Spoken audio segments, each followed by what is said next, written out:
जो कि ये सरकार जो है से पूंजीपतियों का सरकार है। सरकार वादे करके आया था गरीबों के लिए, लेकिन गरीबों को सरकार भूल चुका है। सरकार जो ये एजेंसियां है सो आपके इशारे पे नाच रहा है। अब जैसे मीडिया को देख लो, मीडिया कवर नहीं कर रहे, मीडिया किसके इशारे पे काम कर रही है। तो ये सब चीज है जो कटघरे में सरकार को खड़ा कर देता है। अगर कुछ ऐसे काम हो जाते हैं, कुछ ऐसे डिसीजन हो जाते हैं सरकार के जहां पे शक उठा देता है। लेकिन जिस तरीके से नीति प्रधानमंत्री के कुछ दिनों में देखने को मिला है, वो अपने वादों से भूल गए हैं। जो 2014 के वादा था, जो 2019 का वादा था, सेना को आगे करके वादा किए थे। सेना को बोले थे पीएमआर वालों को 1 रैंक 1 पेंशन में रखेंगे। तो आज के डेट में इससे बड़ा विडंबना क्या हो सकता है? सेना रोड पे, किसान रोड पे।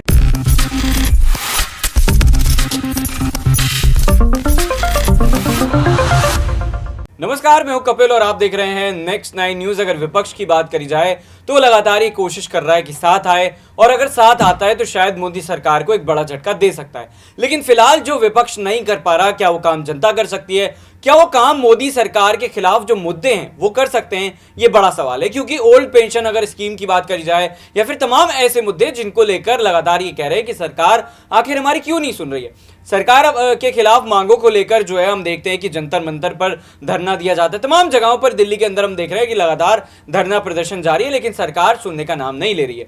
तो क्या सरकार भी ठान चुकी है कि इन तमाम मुद्दों पर जो है वो सरकार बिल्कुल नहीं सुनेगी, क्योंकि अगर सुनती है तो इससे विपक्ष फायदा उठा सकता है। ये जो विपक्ष और सरकार के बीच जो तनातनी का माहौल है, जो मुद्दों को लेकर लड़ाई जारी है, उसमें क्या जनता का नुकसान हो रहा है? इसी को लेकर जो हमारे संवाददाता हैं वो पहुंचे थे जनता के बीच और उन्होंने सवाल जवाब किया। अब इसको लेकर जनता क्या कह रही है, जरा इस खास रिपोर्ट में आप देख सकते हैं। देखिए जरा रिपोर्ट।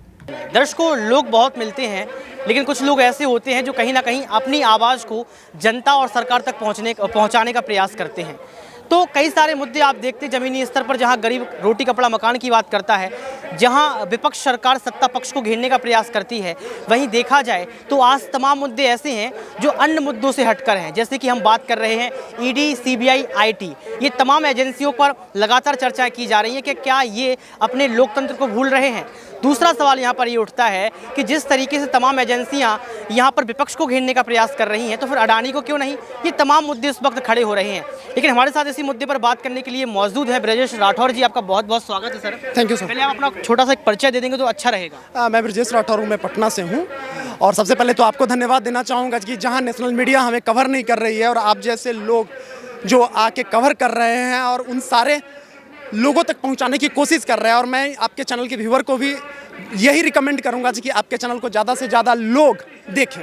बिल्कुल सर, मेरा सवाल ये है कि लगातार देखा जाए तो लोकतंत्र की हत्या की बात की जाती है और यहाँ पर विपक्ष की तमाम पार्टियां भी इसी तरीके की बात कर रही हैं। तो क्या आपको लगता है कि आज तमाम, चाहे वो किसान हो, चाहे वो सैनिक हो, या कोई भी भाई बहन, उसकी आवाज़ को दबाने का प्रयास किया जा रहा है?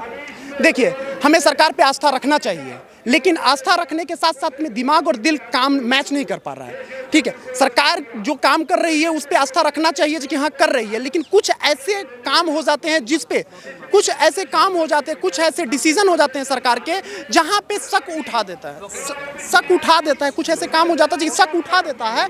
जैसे कि अभी एक चीज़ मैं बताता हूँ। अभी बिहार में एक फौजियों के साथ में अत्याचार हुआ था। बिहार में विपक्ष में भी बीजेपी है। तो वही बीजेपी वहाँ पे विपक्ष में पूरा हंगामा उठाए रखे थे, लेकिन वही बीजेपी सेंटर में इनके नाक के नीचे हम धरना दे रहे हैं। और यहाँ पे वो अभी तक 20 तारीख से आज 20वां दिन हो गया, 20 फरवरी से हमारा धरना चल रहा है, लेकिन एक भी डेलीगेशन टीम हमसे मिलने तक नहीं आए। तो ये सब जो आपका चल रहा है, मैंने आपसे इसके ऊपर सवाल भी किए थे, उसके आपने जवाब भी दिए थे। लेकिन कई सारे धरने और भी देश में किए जाते हैं, जिसके बाद देश के प्रधानमंत्री को टीवी के सामने आना पड़ता है और ये कहना पड़ता है कि किसानों के जो फैसला था वो शायद गलत था, लेकिन वो फैसला किसानों के हित में था, माफ़ी भी मांगते हैं। तो क्या लगता है कि देश के प्रधानमंत्री अब ऐसा ही करेंगे आने वाले समय में?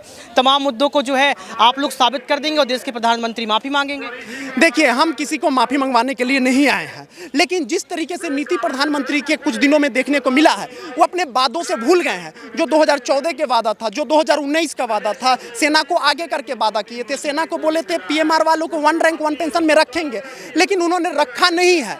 तो इस सब बातों को और इस सब वादों को देखते हुए ऐसा लगता है कि हाँ, प्रधानमंत्री को इस सब बातों पे ध्यान देना सवाल मैं चाहिए। आपसे ये करना चाहता हूँ, जिस तरीके से अभी तमाम विपक्ष की पार्टियां कह रही हैं कि ईडी, आईटी, सीबीआई तमाम जो जांच एजेंसियां हैं वो सरकार के नीचे काम कर रही हैं, क्या ये हकीकत है? देखिए, ये हकीकत और ये तो सरकार को देखना चाहिए, और विपक्ष के जो अगर एलिगेशंस लगा रहे हैं तो कुछ तो सच्चाई जरूर है। ये कुछ ऐसे डिसीजंस होते हैं, कुछ ऐसे काम सरकार करती है जो कि कटघरे में सरकार को खड़ा कर देता है कि आपके जो ये एजेंसियां है सो आपके इशारे पे नाच रहा। अब जैसे मीडिया को देख लो, मीडिया कवर नहीं कर रहे, मीडिया किसके इशारे पे काम कर रही है, तो ये सब चीज है जो कटघरे में सरकार को खड़ा कर देता है। अगर एक चर्चा का विषय बना हुआ है, लगातार देखा जा रहा है कि एक नारा गूंज रहा है कि मोदी अडानी भाई भाई देश बेचकर खाई मलाई। ये नारा आपने भी सुना होगा। अडानी के ऊपर सीबीआई तमाम जो एजेंसियां जो है जांच नहीं कर रही हैं, ये पूरा बड़ा प्रश्न विपक्ष की पार्टियां खड़ा कर रही हैं। तो क्या आपको लगता है कि पक्षपात वाली राजनीति भी खेली जा रही है, अडानी के ऊपर जांच नहीं की जाती है? नहीं, ये बात तो फैक्ट है, ये बात तो फैक्ट है। इस चीज़ को हमें भी, जो मेरा अपना व्यू है, मुझे भी लगता है देखिए उनके ऊपर भी जांच होनी चाहिए। नहीं तो बाहर की देश की एजेंसी आती है और जांच करके एक दिन में ही उसका शेयर डाउन हो जाता है, तो कुछ तो सच है, तभी तो डाउन हो जा रहा है। तो इस चीज़ पे भी जांच करनी चाहिए सरकार को। अडानी और मोदी के रिश्तों को लेकर आप क्या कुछ कहेंगे? क्योंकि लगातार विपक्ष पार्टी ये कह रही है कि अडानी को और मोदी हैं वो अडानी को बचाने का प्रयास कर रहे हैं, क्या ये आपको लगता है? ये चीज़ मुझे लगता है जो कि ये सरकार जो है से पूंजीपतियों का सरकार है। सरकार वादे करके आया था गरीबों के लिए, लेकिन गरीबों को सरकार भूल चुका है। सरकार किसान के लिए वादा करके आया था, किसान को भूल चुका है। सरकार सेना की वादा करके आया था, सेना को भूल चुका है। तो आज के डेट में इससे बड़ा विडंबना क्या हो सकता है? सेना रोड पे, किसान रोड पे, तो ऐसा लगता है। तो जिस तरीके से आपने कहा कि किसान रोड पर, सेना रोड पर, विपक्ष भी सड़क पर आता है, और विपक्ष सड़क पर जब आता है तो विपक्ष राहुल गांधी भी ये बात कहते हुए नजर आए कि उनकी आवाज़ को दबाने का प्रयास किया जाता है। तो क्या आपको लगता है कि ये झूठ बात नहीं है? क्योंकि देश के प्रधानमंत्री तो कहते हैं कि समान अवसर, सबका साथ, सबका विकास, तो फिर क्यों विपक्ष इस तरीके की बात देश के प्रधानमंत्री पर आरोप के तहत लगाती है? देखिए, अगर मैं विपक्ष के फेवर करूं तो लोग कहने लगेंगे कि ये फौजी लोग हैं, कांग्रेसी है, ये बात लोग कहने लगते हैं। लेकिन ये बात रियलिटी भी है, ठीक है। बहुत सारे लोग बोलते हैं कि आप तो कांग्रेसी हो। तो एक बात बताइए, सरकार अभी बीजेपी की है, तो हम सवाल किससे करें? बीजेपी से ही करेंगे। वन रैंक वन पेंशन किससे मांगे? बीजेपी से ही मांगे। तो जो लोग इस तरीके से बोलते हैं कि नहीं ये लोग कांग्रेसी है, तो ऐसा कुछ नहीं है, और जो आप बता रहे हैं वो कहीं ना कहीं सही भी है। देखिए सर, मैं आपसे सवाल करना चाहता हूं कि अरविंद केजरीवाल, जहां आप खड़े हैं, यहाँ के वो मुख्यमंत्री, यानी कि दिल्ली के वो मुख्यमंत्री हैं, वो ये कहते हैं कि 1947 के बाद अगर कोई ईमानदार पार्टी है तो वो सिर्फ जो है आम आदमी पार्टी है। क्या ये बात सही है? ये तो सारी पार्टियां कहती हैं, और हकीकत क्या है वो तो जब विपक्ष में जाता है, वो सरकार से हटता है, तब उसकी हकीकत और पोल पट्टी खुलती है। अरविंद केजरीवाल ये कह रहे हैं कि हमारे दो बेस्ट मंत्रियों को, मनीष सिसोदिया को, सत्येंद्र जैन को जो है गिरफ्तार करके जेल में डाल दिया गया है। ईडी की झूठी रेड डलवाई है, आईटी की झूठी रेड डलवाई है।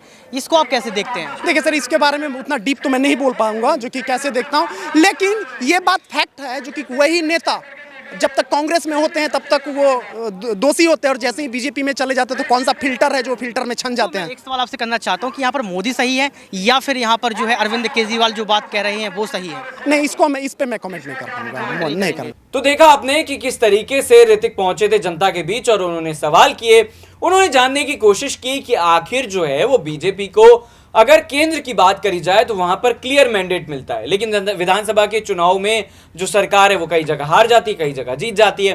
तो क्या जनता डिसाइड कर चुकी है कि कुछ ऐसे मुद्दे हैं जहां पर बीजेपी का सपोर्ट किया जाएगा, कुछ ऐसे मुद्दे हैं जहां पर बीजेपी को खरी खरी सुनाई जाएगी? लेकिन बड़ा सवाल यही खड़ा होता है कि विपक्ष की अगर बात करी जाए तो उसकी भूमिका क्या है? विपक्ष की दरअसल भूमिका ये रहती है कि जो मुद्दे हैं जनता के, वो संसद से सड़क तक उठाए जाएं, तमाम ऐसी मांग की जाती हैं जो जनता के हित में वो की जाएं। लेकिन विपक्ष कहीं ना कहीं फिलहाल भटका हुआ नजर आ रहा है। विपक्ष के जो मुद्दे हैं वो ईवीएम।